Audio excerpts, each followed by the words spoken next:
la suñu papa suñu maam El Hadj Abdou Aziz Dabakh mu am solo trop. ni nga ubbee émission bi suñu xol sax tooy na wax dëgg yàlla. parce que daf ñu delloo ci suñu borom.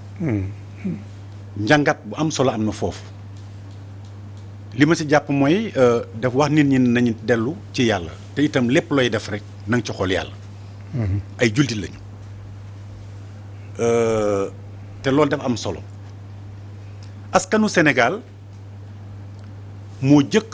indi ay rupture pour que assemblée nationale bi war a ubbi fan yi soppeeku rupture yi askan wi jëkk indi mooy fexe ba assemblée nationale bi nga xamante ni moo fa nekkoon te majoritairement benn bokk yaakaar amoon ko mun wañ loxoom nangu doole ji mu ko joxoon tey jii président Macky Sall ak benn bokk yaakaar dañu nekk dans l'opposition parlementaire dañu nekk dans l'opposition parlementaire parce que amuñu la majorité.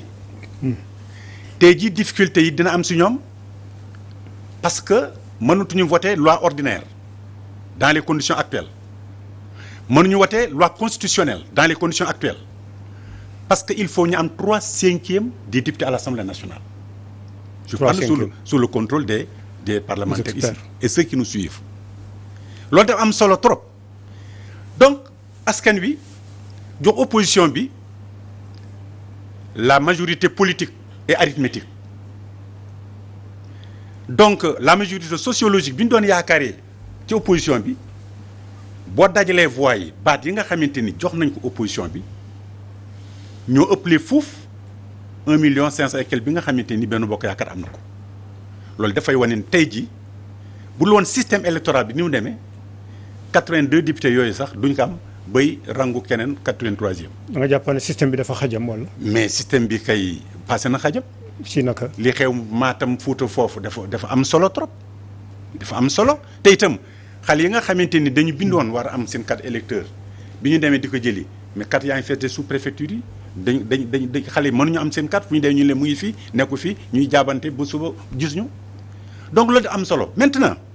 li nga xamante ni ay la yoon dafa jëm ci mbirum coppeek yu am assemblée nationale bari na trop du yomb. du yomb trop parce que forcing bi ñu doon def di voter des lois sans débat am na fi la loi sur le parrainage am na fi amul débat ak yeneen. te loi organique bi nga xam te mooy règlement intérieur assemblée nationale joxe loolu dafay wane ne yooyu mënatuñ ko nangu am na yoo xamante ni également daan nañ ko def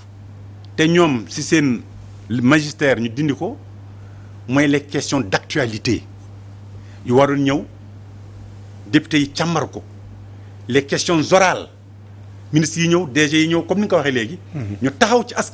ci représentant peuple bi. expliquer poser leen question expliquer leen. maam li ñu doon tuddee également les enquêtes parlementaires les commissions d'enquête parlementaire léegi ñu dindi ko ñoom dinduñu ko sax dañu ko bàyyi dañu ko exigé naan commission d'information parlementaire amul njëriñ yooyu amul njëriñ nga xam ne am na yu tooki doon yu bëri yu xew ci réew mi jëlee kaw ArcelorMittal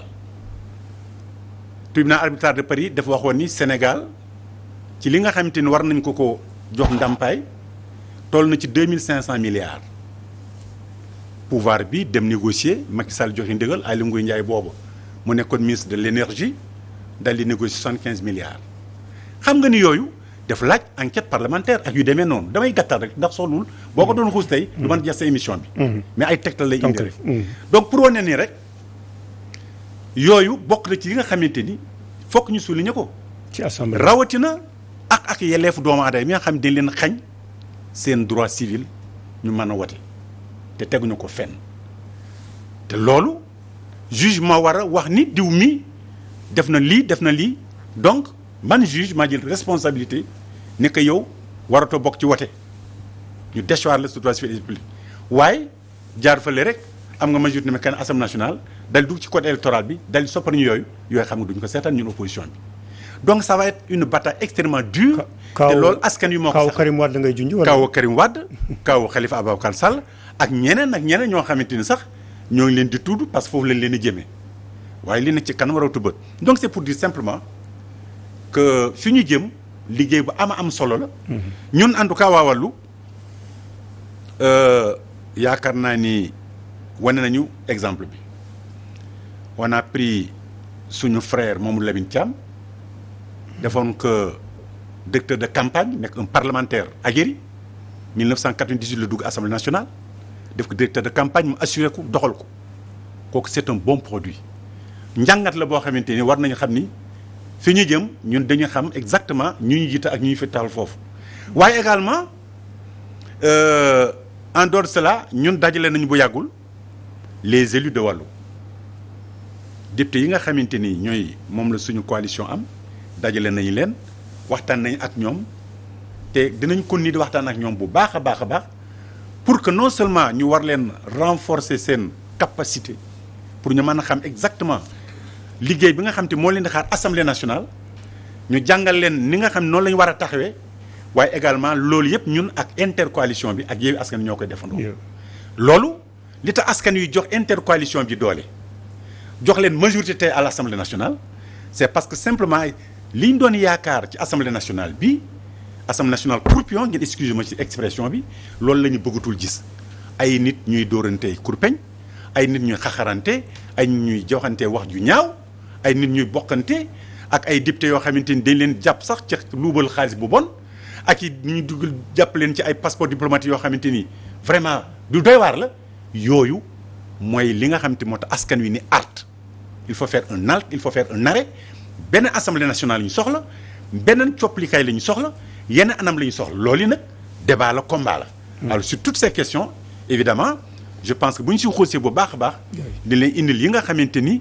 moom la ñu war a taxawee noonu la assemblée nationale bi war a taxawee. mu répondre également ci li nga xamante ni moo tax ñu taxawal ko parce que assemblée nationale rôle am ñu bëri xam nañ ko gaa c'est vrai mais il est important que ñu indi ci di ci ëmm solo gannaaw voté loi yi